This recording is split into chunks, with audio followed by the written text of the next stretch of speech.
What up? It's your boy T-Bear Reaction. Today is Wrestling Wednesday Part 2 of the day. And this one we're going to check out is 10 WWE title reigns you totally forgot happened. This was also by WrestleLamia as well too. There's some times that you probably thought happened, like you thought it was a fever, or you remember it happened, maybe and you think it's a fever dream. No, it actually happened. So we're going to check out a bit. I'm trying to figure it out. Set some titles that you thought happened, but that you probably thought you remember happened, but actually did happen. It just was forgotten. Anyway, let's get it. Throughout WWE's existence, there have been some incredibly memorable title reigns that are fondly remembered. However, WWE are also prone to giving a wrestler a rather unmemorable title reign, and when an image of that specific wrestler is seen with the title in question, fans are left baffled and collectively wonder when on earth that reign actually took place. Join us now as WrestleLamia looks at 10 WWE title reigns you had no idea happened. Be sure to subscribe and hit that notification bell for daily wrestling videos, and follow us on Facebook for exclusive lists. Also check out our new channel, WrestleLamia Shorts.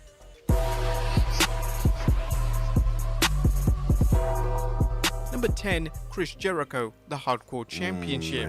Chris Jericho has won virtually every major championship imaginable, and for the most part, his reigns, specifically in WWE, have been rather memorable. However, whenever an image on social media is seen that features Jericho with the Hardcore title, fans are left a little confused. The majority of WWE fans had no idea that Y2J is a former Hardcore champion, and the likely reason for this is because the reign was so incredibly brief. Jericho won the Hardcore title on May 28th, 2001's edition of Raw by defeating his future tag team partner, The Big Show. His reign would just last a matter of seconds, as Rhino would proceed to gorge Jericho on the I remember stage, this. ending Jericho's first and only reign as Hardcore champion. Okay, I actually do remember that. This is like, yup.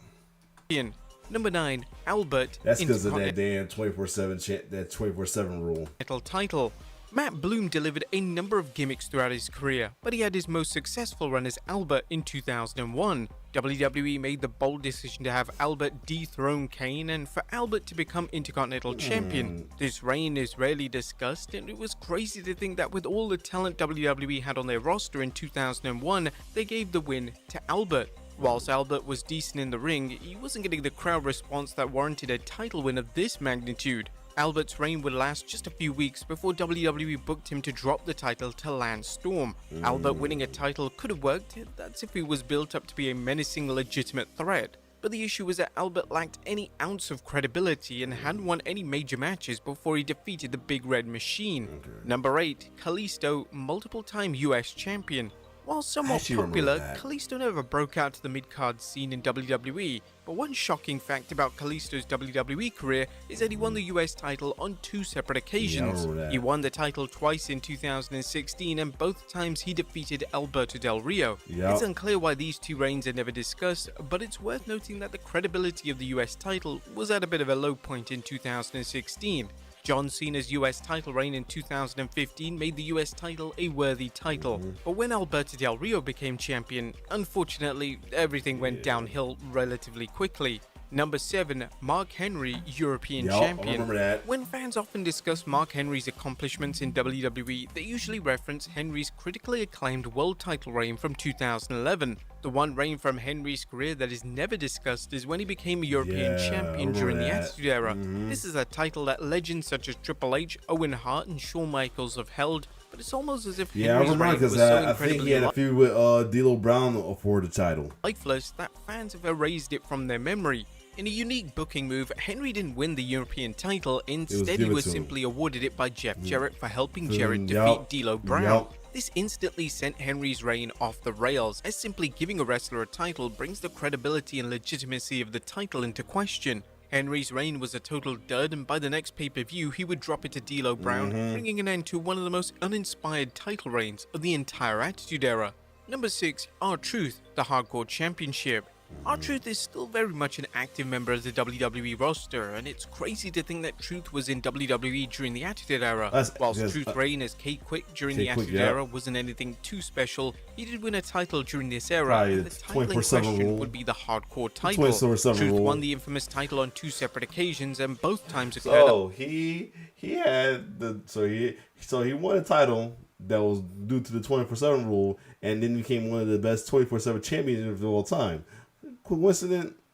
The irony. Live event. This in all likelihood is the reason why fans question if Truth even won a title during the respective era, as footage of the 2 wins is hard to come by, and WWE didn't even release any official photos of him with the title. Damn. Truth would actually discuss the Hardcore title wins during an interview with Ryan Satin, and the WWE veteran even admitted that he doesn't remember who he defeated to win the title. The Hardcore title was so quick and abrupt. I don't even remember who I beat. I think Raven beat me for it. Coming from me, the Hardcore Championship ain't got shit on the... That was like the curse of the 24/7 rule though. Like the gift of it was an awesome thing. Just the curse was like some very short reigns.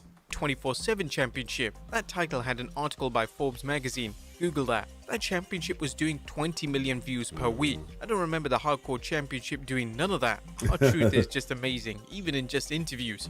Number 5, The Undertaker Hardcore Championship. Actually remember The Undertaker that. is one of the greatest names to ever lace up a pair of boots. He actually copped it during the 24/7 rules as well too. His 2001 as Hardcore Champion seems to have been erased from the history books. The Dead Man defeated Rob Van Dam to win the Hardcore title at the Vengeance pay-per-view, and the visual of The Undertaker with the Hardcore title is somewhat humorous. Okay, unlike most Hardcore title reigns that lasted mere minutes. Maybe it wasn't the 24/7 reason, but I do remember him holding the title. Dead Man's reign lasted 58 days, which brought a great spotlight to the title, and it made for some incredibly memorable moments.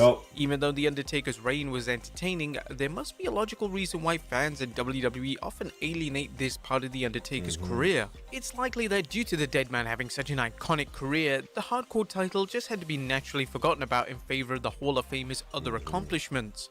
Number 4, Christian as European Champion. Fans were baffled in late 2001 when Christian suddenly appeared on TV as European Champion. This confused fans as nobody had witnessed Christian winning the European title. The last thing fans remembered was Bradshaw being European Champion. Well, the story goes that Christian defeated Bradshaw to win the title on SmackDown, but due to time constraints, the match was cut from the broadcast. This decision to cut the match spoke volumes in relation to how WWE perceived the European title during this time. The European title was an afterthought, and they didn't even air footage of the title win on Raw the next week. This lack of care is likely why fans forgot this reign even happened. But unlike the other reigns on this list, it's obvious that it doesn't help that footage of the actual title change has never been made available to watch. Number 3, Randy Orton US Championship. Randy Orton has solidified himself as an all-time great, but one of Orton's title reigns has seemingly been lost in the minds of fans and, by extension, WWE themselves. In 2018, Orton became US Champion for the first and only time. Orton faced off against Bobby Roode at the Fastlane event, and Orton won the match and the title. Orton winning a mid-card title should have led to a run similar to that of John Cena in 2015, but WWE had other ideas. This reign was a complete waste of time, which was a massive shame, as the reign had so much potential. Number 2, Jinder Mahal US Championship. Speaking of Randy Orton's US title reign, the individual he dropped the title to somehow managed to have a reign that was even more forgettable. Orton dropped the title to Jinder Mahal in a fatal four-way. It was like, again, because he beat Orton for the damn WWE title that he did not deserve at all. Just, they only did it for marketing purpose. At WrestleMania 34. The match also featured Bobby Roode and Rusev, and going into the match, fans expected Rusev to get the W, as this was during the peak of the Rusev Day storyline. Mahal's reign lasted just 8 days before he lost the title to Jeff Hardy, making it one of the most pointless and unmemorable title reigns in company history. WWE clearly had no long-term plans for the once prestigious title, and this disappointing booking is no doubt a key factor in there being so many forgotten reigns. And number 1, Cody Rhodes and Drew McIntyre, WWE Tag Team Champions. Thing about that, I'm trying to remember that match. They kept talking about it as well too, especially in their storyline recently though. WWE history, there have been some tag teams that flew under the radar. This was particularly the case in 2010. I actually remember Goldust and Tensai and Yoshitatsu. When WWE had a I definitely remember them together. The Raw Strongman versus and the MVP. Yup. throwing two talents together and hoping of creating magic. Yeah, This occurred when guys. WWE decided to pair up two of the brightest young stars in the company, those being Rhodes and Drew McIntyre. The two would win the tag team titles at the Night of Champions pay-per-view in 2010, and on paper, the team had a ton of potential. Sadly, the next month at the Bragging Rights pay-per-view, the duo would drop the titles to the unusual team consisting of John Cena and David Otunga. This would spark the end of their run as a tag team combination. Fast forward to over a decade after their run as a tag team, and the two are cemented as main eventers in WWE. If the two ever have a featured hopefully see Cody with that 40 feud on TV, WWE may look to mention their prior history as tag team champions. The problem with mentioning their established history is that a strong portion of the casual fan base have no idea that they even had a run as tag team champions, so they may opt to pretend like the 35-day reign never even happened. But there you have it, folks. 10 WWE. This was a good solid list right there as well too. This was a good solid list. Other than that, if you like my reaction, like, share, subscribe to my YouTube channel. It's your boy T-Bear signing off. One love.